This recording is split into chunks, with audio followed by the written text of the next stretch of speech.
The probability that you see a butterfly during a nature center tour is 80%. The probability that you see a turtle is 40%.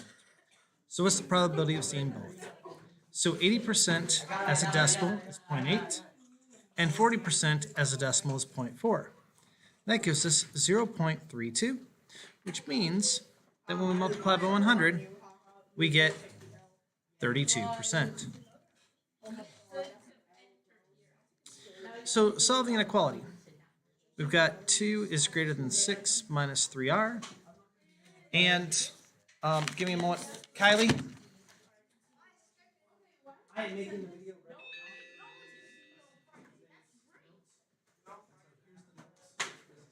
ready. So now we're going to, because the variable is on the right-hand side, we're going to rewrite this. So the variable is on the left. The sign still needs to point towards the 6. And then we subtract 6 from both sides. We get negative 3r is less than negative 4. We divide by negative 3, divide by negative 3. When we divide by a negative number, we got to remember that the inequality sign flips around the other way. So that's 4/3. So on our number line, we go 4/3, open, and shade off to the right. Okay, so our objectives of today's lesson are to understand how to use random samples to make conclusions about a population. I'm recording this, Cooper. I can explain why a sample is biased or unbiased. We want you to explain why conclusions made from biased samples may not be valid. We want you to be able to use a biased, unbiased sample to make a conclusion about a population. So a population is an entire group. Yep. What's up, Carson? Do you need me for something?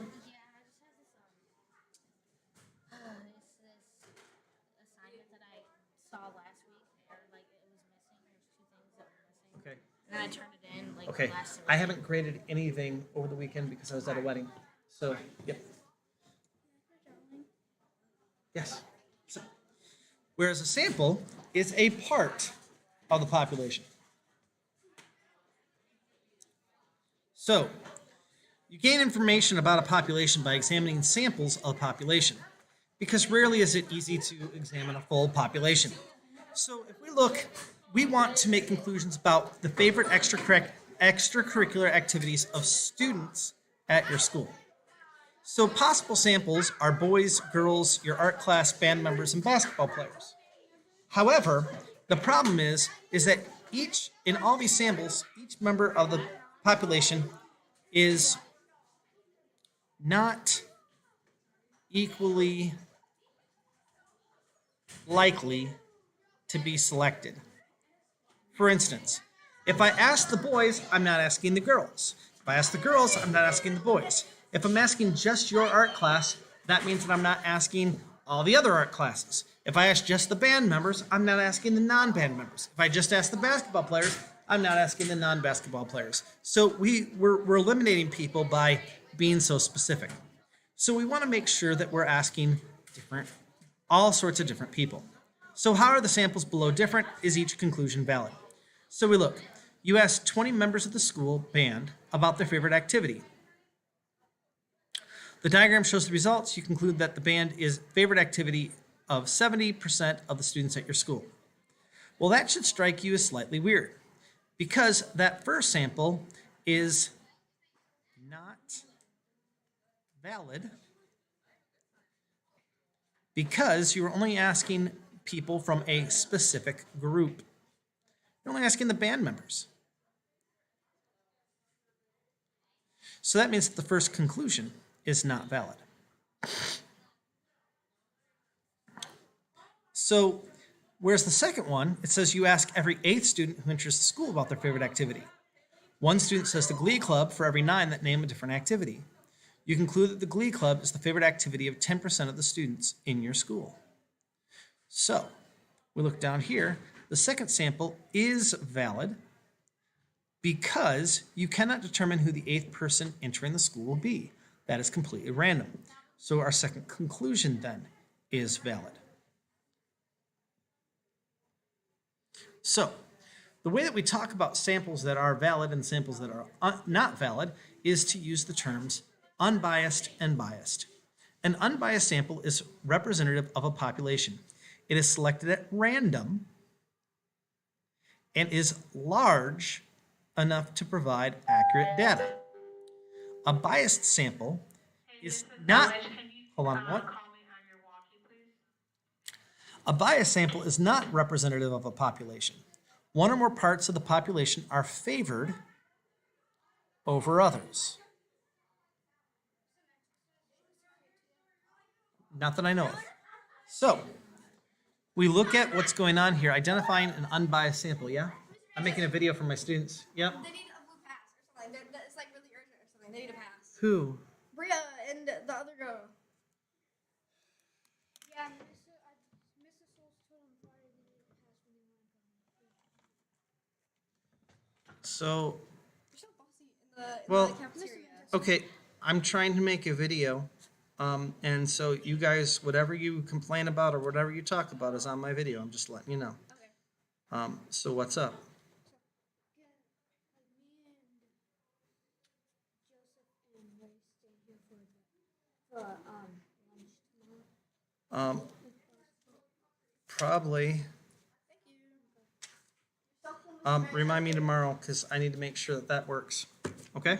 All right. So, identifying an unbiased sample. You want to estimate the number of students in a high school who ride a bus to school. Which sample is unbiased? Well, 4 students in the hallway is not large enough. This is too small. All the students on the soccer team is too specific.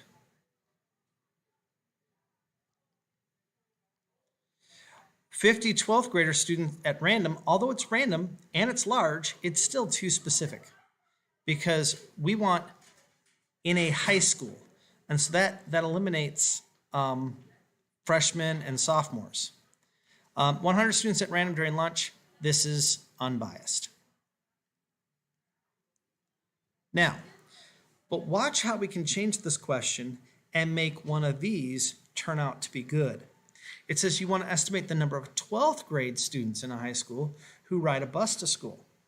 Which sample is unbiased? Well, if we want just the 12th graders, then sample C is a random sample of 12th graders.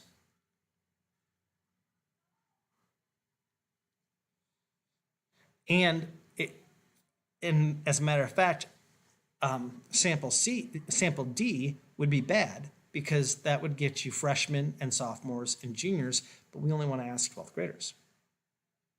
So the words matter. You want to estimate the number of 8th grade students in your school who find it relaxing to listen to music. You consider 2 samples, 15 randomly selected members of the band or every 5th student whose name appears on an alphabetical list of 8th grade students. Well, if we want to ask 8th graders, then the second example, or B, is unbiased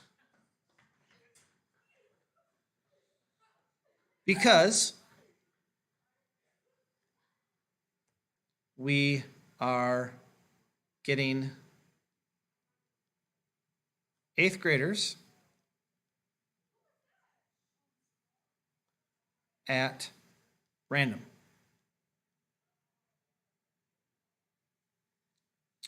All right. So you want to know how residents of your town feel about adding a new landfill. Determine whether your conclusion is valid. You survey 100 residents who live closest to the new landfill. Well, the diagram shows the results. You conclude that 10% of the residents of your town support the new landfill. Well, indeed, 10 out of 100 is 10%, so that's correct. However, the problem comes into the fact that the sample is unbiased, sample is biased. Biased sample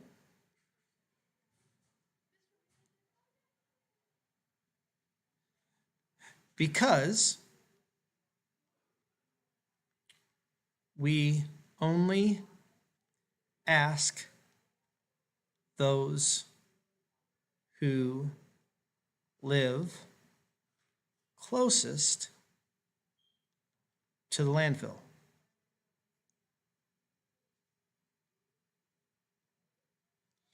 All right. Now down here, you survey 100 residents at random. The table shows the result. You conclude that 60% of the residents of your town do not support the new landfill. So we look then. Do not support is 60 out of 100, and so that indeed is 60%. And moreover, we see that you survey 100 residents at random. So the sample is unbiased, and so this is a valid conclusion. You ask 50 randomly chosen artists in your town about their favorite art form. Determine whether your conclusion is valid. Justify your answer. You conclude that that drawing is the favorite art form of 60% of artists in your town. So this is good as far as the fact that we're talking about of the artists, because that's who we surveyed. However, this is bad because 20 out of 50 is actually only 40%, not 60%. So it should be 40% of artists. Now, on the other hand, you conclude that ceramics is the favorite art form of the 10% of the people in your town. So although 5 out of 50 is indeed 10%, the problem with this is that you're saying of the people in your town, but you only surveyed artists in your town, so you can't speak about the people of the town.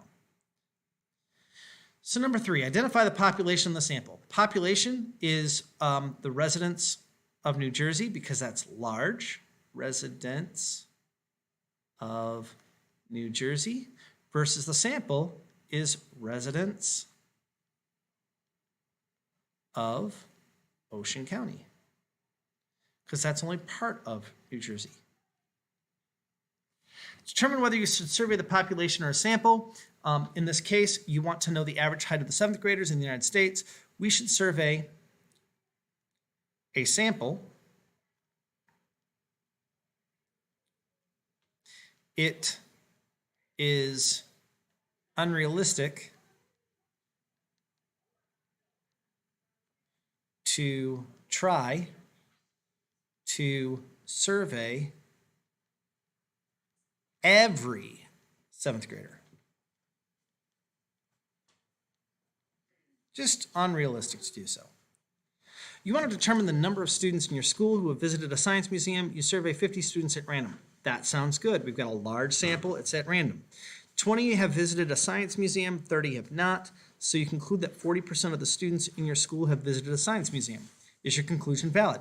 Well, double checking this, 20 out of 50 is 40, so percent. So I would say that our conclusion is valid.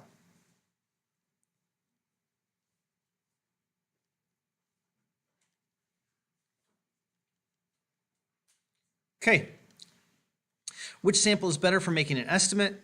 A random sample of 500 pencils from 20 machines, or random sample of 500 pencils from one machine, and we want to estimate the number of defective pencils produced per day. Well, we want to use this one because the more machines we get pencils from, the better off we'll be finding defective pencils. Because if this machine is producing all defective pencils, then we might assume that all pencils produced are defective. But if this machine is producing all perfect pencils, we might assume that none of them are defective. So it's better to take a look at 20 machines rather than one. Does increasing the size of a sample necessarily make the sample more representative of the population? No, because it all depends on what your sample is. For example, and we're producing a counterexample. So for example, no matter how many, I'm just going to pick, no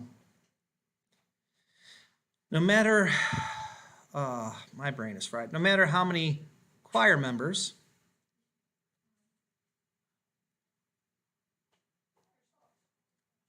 we ask, we will not be unbiased if we want to know if the entire school wants a Christmas concert. So we could ask every single choir member, but that's going to be biased. And it's more numbers, but it doesn't make it more representative of the population. Just like if you wanted to, we could talk politics, and you could just ask all the Republicans something, or all the Democrats something, or all the in-betweeners something. So a person surveys resident of town to determine whether a skateboarding ban should be overturned. Describe how the person can conduct a survey so the band is biased towards overturning the ban. Well, if that's the case, you would just ask skateboarders and don't ask anyone else. All right, next and last. You ask 100 randomly chosen dog owners in your town how many dogs they own. The results are shown on the table. There are 500 dog owners in your town. Estimate the median number of dogs per dog owner in the town. Justify your answer. Well, the median is the middle of the set of data. And in our case, the number 50 is the middle of the data because we asked 100 people. So the middle person is someone who owns one dog. So we would say that the median is one dog per dog owner. Now, we also want to do this with comparing the mean. And remember, the mean is the sum of the data divided by the number of data. So we look over here, and to get our number of dogs, we're going to go 1 times 54, which is 54 dogs. Then 2 times 38, which is 76 dogs. 3 times 3, which is 9 dogs. 4 times 1, which is 4 dogs. And 5 times 4, which is 20 dogs. When you add that together, we get a total of 163 dogs owned. Now, we asked 100 owners, so we'd go 163 divided by 100 gives us 1.63 dogs per owner. And there we go. Hopefully this helps you guys out.